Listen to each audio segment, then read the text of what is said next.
आणि हुशार होणं गरजेचं आहे म्हणून सांगतो. मराठा समाजाने शांत यासाठी राहायचंय. मी जोपर्यंत जिवंत आहे तोपर्यंत तुम्हाला टेन्शन नाही. मी मेल्यावर तुम्हाला काय करायचं का?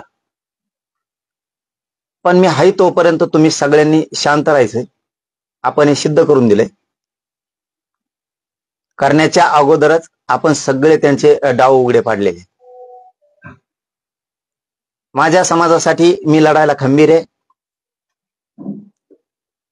आपण सावध नाहीये याचा अर्थ असा, आपण सतर्क नसतो, सावध नसतो, तर समाजाला जे आतापर्यंत मिळालं आरक्षणाच्या विषयातून ते मिळालं नसतं. तुम्ही पण सावध आहे समाज, मी पण सावध आहे. आपण बेसावध असतो तर ही घटना घडून गेली असती.